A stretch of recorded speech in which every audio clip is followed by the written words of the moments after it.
आते जाते रहोगे, देर से प्यार हो जाएगा। और फिर वो जब शब्द का भेद है तो कमाई करो। तो शब्द से तो आप जाओगे, शब्द सेल्फ कलर में पहुंचोगे तो ईश्वर का दर्शन, शब्द को पकड़ोगे तो त्रिकुटी में पहुंचोगे ब्रह्म का दर्शन, और शब्द को पकड़ोगे तो 10वें द्वार में जाओगे तो पार ब्रह्म का दर्शन। शब्द ही से जाओगे, दूसरा कोई रास्ता। अब ये तो जो नहीं जानता उसके बेचारे को क्या पता, लेकिन जो जानता है वो तो ये बात पता है। तो शब्द कमाई ये है। तो कमाई वाले महापुरुष को प्यार पालो और उससे प्यार कर लो तो ये प्यार टूट जाएगा। ये क्षणभंगुर प्यार है, बनावटी, यानी स्वार्थ का, और कोई प्यार नहीं है। यहाँ सत्य प्यार नहीं। क्यों? आप खुद से प्यार करते हो तो खुद तो आपका है नहीं, जीवात्मा से प्यार नहीं। और वो कहते हैं भाई तुम जीवात्मा से प्यार करो, उस सत्य के साथ जुड़ जाए उससे प्यार करो, वो सत्य है। और बाकी है सत्य, बाकी सब ये झूठा झगड़ा। इसीलिए तो आपके साथ कुछ नहीं आया और कुछ जाएगा नहीं। आप कहते कुछ ले जाओगे, कोई चीज। अभी अपना भी है शरीर, ये थोड़े दिन के लिए अब किराए का है, इसको भी खाली कर देना। ये कोई रहेगा थोड़ी है, ये हम कहें कि हम यहाँ रहेंगे, ये तो समय है उसका। इतने दिन का समय रहो और अपना काम करो, काम करके शरीर हमको दो। तो वो अच्छे जन है जो कमाई करके और उसके शरीर को स्वच्छ पवित्र करके वापस लौटा देता, और उसको गंदा करके रखे तो हड्डी तोड़ेगा। अभी तो वहाँ बंद करके कारागारों में फिर वो तरह तरह की यातना देता है, मामूली यातना देता है, बड़ी यातना देगा। इसलिए शब्द की कमाई, अब सब कमाई वाले से प्रेम कर लो, भाई यही बात है। क्योंकि वो तो जब जीवात्मा को जगा के और मालिक को जो सबका धनी है और जिसके पास सब कुछ है, कोई बाकी चीज़ नहीं रहती, सब मिल जाता है, सब सुख मिल जाएगा, सब शांति मिल जाएगी, आनंद मिल जाएगा, और फिर सब निर्भयता आपको। और फिर उसके बाद में न जन्म होगा न मरो। अब भाई ऐसे तो कहते हैं कि तुम उसके पास जाओ जो शब्द भेदी है, उससे प्यार कर लो। वो शब्द का रास्ता हर शब्द का बताएगा, एक शब्द का भी बताएगा तो पूरा नहीं है, पूरे शब्द का बताएगा, यहाँ से लेकर के अंत समझ, अंत से लेकर के आज तक। कहते उस पूरे के पास जाओ, उससे प्रेम करो, और फिर जब वो दया करे तो आपको भेज दे। अरे मतलब यह है रास्ते का, जुक्ति बताए तो कमाई करते, भाई इतनी तो बात है, कमाई करो जम करके। जैसे और मेहनत करते हो धन दौलत के लिए, ये सब रात दिन लगे रहते हो, एक भी काम आने वाला नहीं, कितनी मेहनत करो। ये कमाई थोड़ी सी कर लो।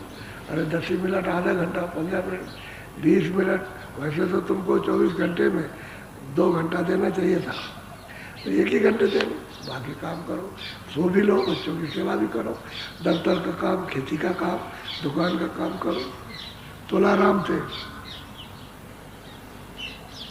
डंडी तोलते थे, उनके यहाँ ये नियम था कि हम एक मन में निर्धारित जो भी उनका होगा, 2 आना 1 आने, उस समय की जमाने में उतना ही लेते थे और सीधा तोलते थे, डंडी में कोई फर्क नहीं। तो बड़े बड़े लोग आए और वो तौल के दे दें तो मतलब जरा सा भी कम नहीं, जैसे सोने का कांटा होता है, सोना दिया जाता तौल के, ऐसे ही तौल करके दे दें।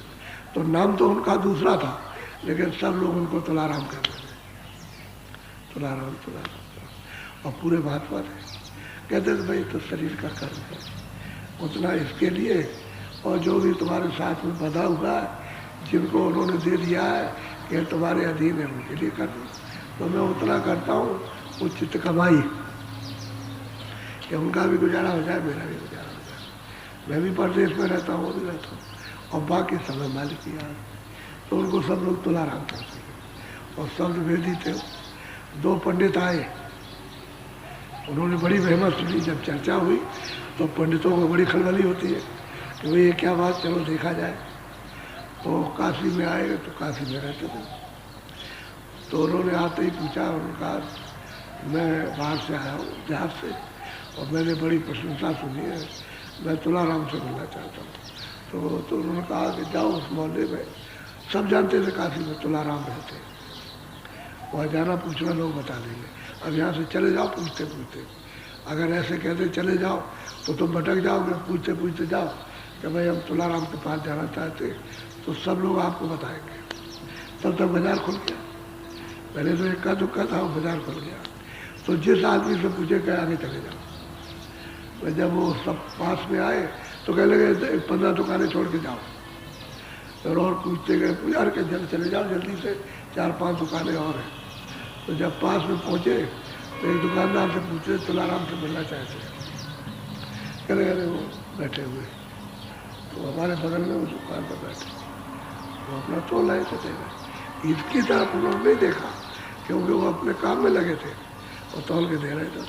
बच्चा चला जाओ, बुढ़ा जाओ, उनको बिल्कुल सच्चा तौल के और बढ़िया चीज़ मिलती थी, उसमें उनका पूरा होता था। तो उन्होंने उनसे पूछा, खड़े रहे, जब तौल के दे दिया तो उन्होंने कहा मैं तुलाराम से मिलना चाहता हूँ। तो कहा, कह लगे तुलाराम अगर होंगे तो मिल लेंगे।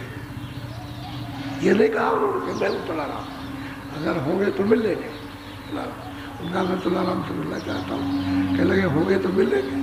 तब तक वो पूछ करके दूसरे, समझ में तो आया नहीं कि मिल लेंगे, तब तक दूसरे से पूछने लगा। उसने कहा जिससे बात कर रहे थे वही तो है, वही है। तब वो दोनों सोचने लगे, अरे तो बढ़िया है, ये तो बढ़िया है। मतलब ब्राह्मण सोचने लगे बढ़िया है। अब ये उनके जो महिमा सुनी थी कुछ और यहाँ डंडी से तोलते तो बढ़िया, तो बढ़िया के चक्कर में आ गए। और उसमें तो शंका हो गई, शंकालु हो गए। तो उनसे लोगों ने कहा कि आप बैठ जाइए, अभी समय हो रहा है, तो आप वहाँ चले चलिएगा, बैठ जाइए, आपको ठीक से दर्शन हो जाएगा। तो बैठ के घर बैठे रहे। कभी उनकी इच्छाओं में चलो, अरे भाई दुकानदार है, बढ़िया है, दुकानदार है, अपना ऐसा ही, अब इससे क्या मिले, तो कोई महात्मा थोड़ी है। महात्मा तो शोहरत थी महात्मा की, लेकिन वहाँ निकले बढ़िया दुकानदार निकले।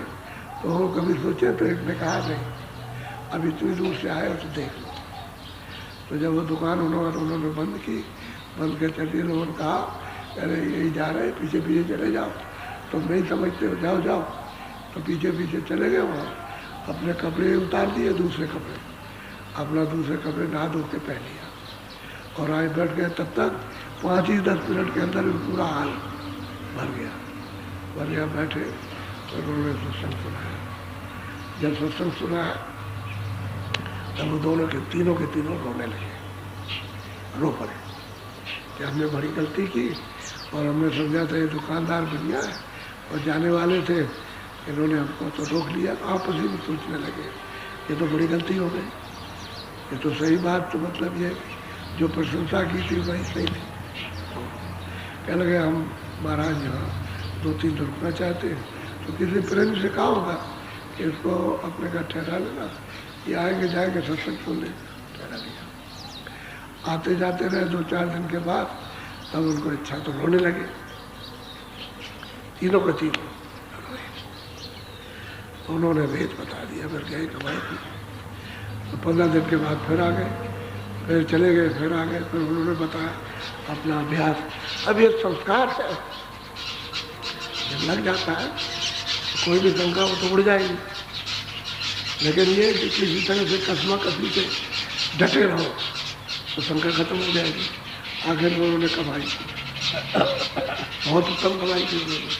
तो ये है कि कोई कुछ समझता है, कोई समझता है जूठे काट रहे, कोई समझता है ये कर रहे, कोई ये समझते, कोई समझता है कि दाढ़ी रखे, कोई समझता है जटा रखे हुए, कोई कपड़ा समझता है कपड़ा पहन।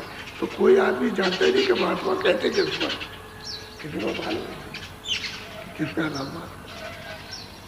तो ये इसमें पड़े रहते। तो जो महात्मा मिल जाए तो कहते अब उन्होंने कमाई की। जब उनको मिल गए शब्द मेरी तो कमाई की, तो फिर वो पार हुए। कहने का ये है कि सब तो कमाई कर मेरे की, अरे मेरे प्यारे सत्य की कमाई कर ले, ये सार कमाई है तेरे असली धन की। ये धन तो तू जगा लेगा, प्राप्त करेगा तो तुझे घर में पहुंचा देगा, इसकी कमाई कर। अब यह है कि उसकी महिमा न जानने के कारण इसको पता है। क्यों? सत्संग सुनते, सत्संग सुने तो दिन 15 दिन लगातार, तब तो उनको उसकी महिमा समझ में आए। और नहीं सत्संग सुनते 15 मिनट, कभी 20 मिनट, कभी कभी कुछ, तो समझ में पूरी बात नहीं आती, अधूरी बात कुछ नहीं पड़ेगी। अधूरी बात तो ऐसी है कि एक जा रहा था, उसकी लड़की बड़ी हो गई तो शादी को ढूंढ रहा था, उसको नहीं मिला था। किसी ने कहा अरे महात्मा जी के पास चले जाओ, वो तुमको जुक्ति बता देंगे, कोई लड़का मिल जाएगा, लड़की की शादी कर देगा। तो वहाँ गया, तो जब समाप्त हो रहा था तब पहुँचा, तो कह रहे थे देखो परमात्मा सब में, यानी सभी में परमात्मा है, ऐसा यानी हमें परमात्मा, आप में परमात्मा, इसमें भी है, उसमें भी है, उसमें है। आखिर में मतलब उसका मतलब निचोड़ समझा रहे थे कि भाई जिसको पाना हो तो सब में है, तो उसके बाद बंद कर दिया। तो वो जब सुन कर के आया तो कहने लगा कि भाई मुझ में भी ब्रह्म है, और इसमें भी ब्रह्म है, इसमें भी है, इसमें भी है। तो सोचता है कि मेरी स्त्री में भी ब्रह्म है, मेरी लड़की में ब्रह्म, नहीं ब्रह्म है। अब वो एक तरह से उसके ऊपर में खुमारी चढ़ी अज्ञान की, मुझ में भी ब्रह्म, उसमें भी ब्रह्म, उसमें भी। तो घर लौट करके गया तो तब तक उसने रमा कर लिया, आदत पड़ गई उसकी। तो कहता देख मुझ में भी ब्रह्म है, और तुझे भी ब्रह्म है, और इस लड़की में ब्रह्म है, और इस लड़के में ब्रह्म है, और इसमें भी ब्रह्म है। तो अब ब्रह्म की शादी ब्रह्म के साथ हो जाए। इस लड़की के साथ बस बाप होना, बाप बेटा, क्योंकि महात्मा ने कह दिया कि हमने ब्रह्म अधूरा है, अधूरा अधूरी बात है, अधूरी सुनने से सारा खतरा। पूरी बात सुनो। अब उसने कहा कि औरत चिल्लाई जोर से, और उसने बुरा भला कहा कि तेरी बुद्धि पागल हो गई। औरत बोली कि पागल हो गई तेरी, कहाँ से सीख कर गया है? अरे तुझको क्या मालूम, वो महात्मा जी ने बताया तो इसमें ब्रह्म, इसमें ब्रह्म, उसमें ब्रह्म, उसमें जब सब में ब्रह्म, तो फिर कहाँ जाए ढूंढने के लिए। तो और चल बता चल के, तो ले गई औरत को वहाँ कहते वो महात्मा जी बैठे 50 गाली उनको सरेआम लोगों के सामने उसको दी, तुम ढोंगी हो, तुम पाखंडी हो, तुम ये है, तुम वो है। तो अरे भाई माता जी भाई क्या बात हो गई, क्या नाराजगी हो गई, ऐसा हो, और तुम ऐसा ज्ञान देते हो, इस तरह का उल्टा ज्ञान और भ्रष्ट ज्ञान देते हो।